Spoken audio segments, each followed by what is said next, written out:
Alright, this is Chef Tony again, and this is my stir fry. This is what I do on my day 7. So the first thing I do is I got this pot getting hot, and I'm going to take the rest of the soup I have here, and it's about pretty full because I want to make a lot of it, and put it in there and start getting it hot. There's not a lot of liquid in there at all, almost probably no liquid, because the liquid's going to come out as it cooks, so you don't want to add anymore.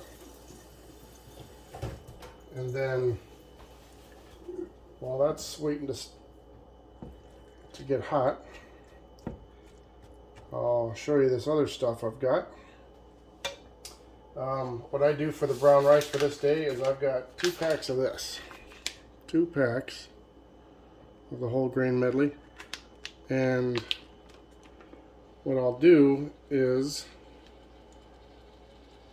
it says microwave in the pouch, but I never do that. I just stick it in here and heat it up, and you can hear that starting. What I do is I'll heat that up, and then I'll add the rice, and then once this burns off a lot of the liquid, which is why I'm doing it in stages. Get this liquid out of here, because I don't want to have a soup, I want to have stir-fried rice. So that's still doing its thing. We'll let it do its thing. And we'll put these there. And then I use these eggs. After the rice is in there and it's warmed up, I'll say probably 2 or 3 eggs. Depends how big the batch is. And what I do, and you'll see, is I cook it all with the rice, and then I make a little hole in the center, put a little bit of olive oil in there, drop the eggs in there, and scramble them. Then I put it all together and mix it all up. And then I season it with a little bit of low sodium soy sauce and some hoisin. And it really tastes just like takeout for me. Now see, the reason that I add this stuff that everybody would say, oh no, that's sodium, that's blah blah blah blah blah. But you can have a little bit of sodium in the soup, and I didn't add any. Whatever's in the rice here is going to be what you make your rice with anyway, unless you just make yours plain and bland.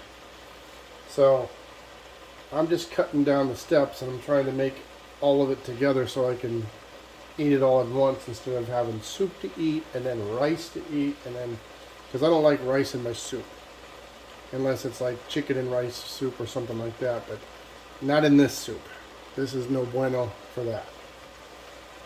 So I don't know if you saw when I had to first put it in there, but there's a lot of pepper flakes that ended up on the bottom there, and this has got some kick. Yesterday when I was drinking it, I said, wow, there's some kick in that. I mean, it was good, but it was, if there was more tomato, it'd be like a Bloody Mary, I guess. But let's start see the steam here, and let's keep this going. You can see the liquid in there. See how it's still, I don't know if you can see it. See that right there? I want to get all that cooked down and get it boiled off. And then once this reduces a little bit, then I'll just add this, because this says to add some water to it, but it's going to absorb this stuff, because this is going to non-stop put water out, because it's just been sitting in there for a week. So I did put a lot of shredded carrots this time, purposely, because I do blend it, but normally people can't handle eating these carrots like this in a soup, because they do not cook down like I wish they would. And you can smash the big pieces too here, because this is going to literally disappear in the rice. It's gonna be like flavoring the rice. And you're gonna see maybe a few pieces.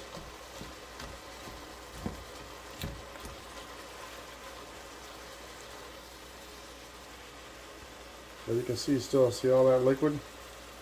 It just keeps coming out, and all this steam's coming off. But once I do this will last me all day for something to eat. And also, if I don't have that big of a batch, I'll use about half this much, if that's all I have left, and only one of these packs of rice. And I'll just eat that whole thing when it's done, because it smells so good I can't help myself. And sometimes I don't buy the eggs, but Camera Girl had them because she was doing things with it, like making whatever heck she makes.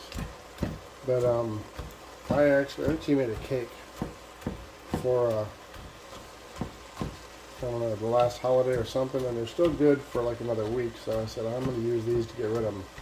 But what I normally do is use this, because this is what she eats for her snack. Cage-free, 100% egg whites. The liquid stuff. That's normally what I use. But you also have to use what you have, especially if it's dated and you got to get rid of it. You can see, I don't know if you can see here, but it's breaking down, and I'm chopping it up.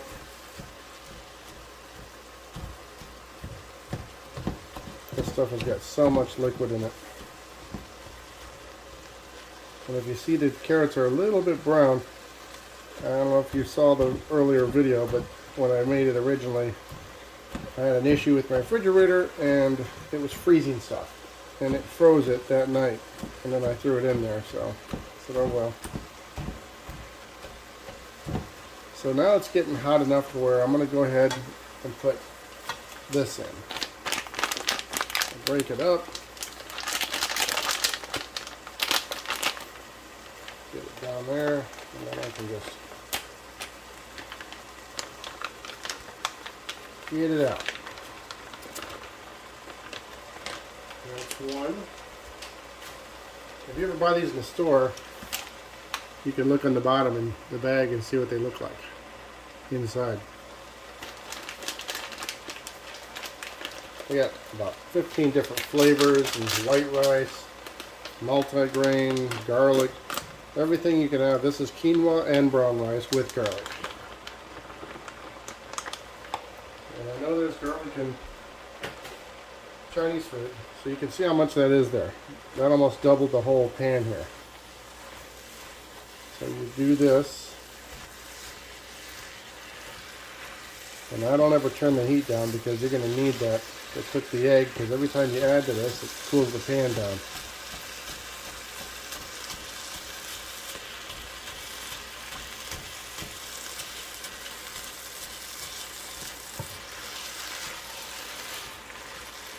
That doesn't look so bad. It's starting to smell pretty good.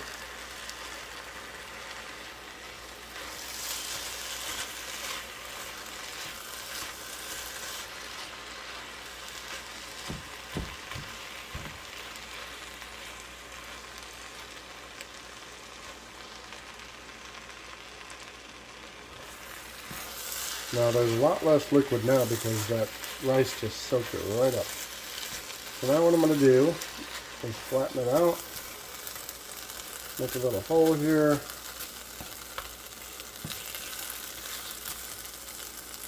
then I'm going to put a little bit of this. I don't use too much because I need that for my hummus, maybe a teaspoon. And then I'm going to crack these eggs in there. See how it cools it down.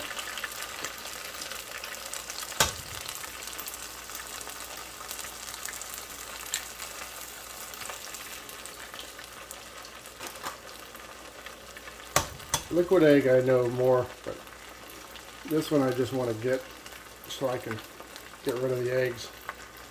She's still got quite a few left and I got to use them up. She got 4 left. So now let's just break them up. You don't want to let it sit there too long because then the bottom of this rice and stuff will start to burn. Just get it started. Once it's started, there isn't much of that left. Like that. Then you can start integrating this.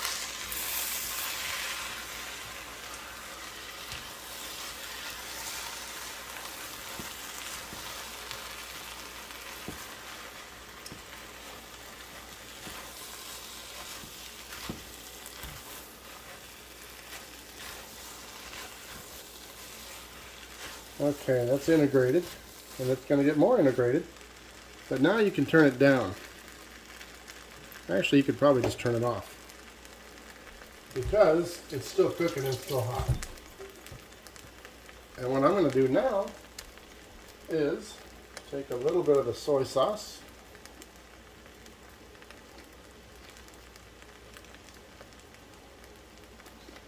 And I'm going to just put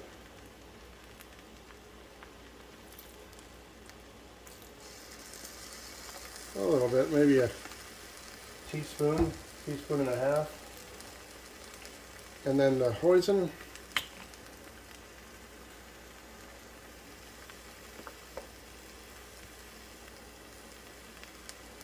And another teaspoon. And then I stir all that in.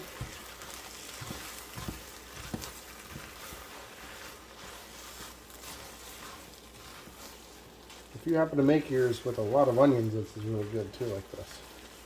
But I don't have a lot in mine. I try to do mostly cabbage and celery just because I want the fiber. Okay, you can see how the rice is all kind of mushed down now, and this is turned off. I don't know how good of a picture you can get there. That's it. And it's delicious. I'll eat some now and tonight. Hope you liked it.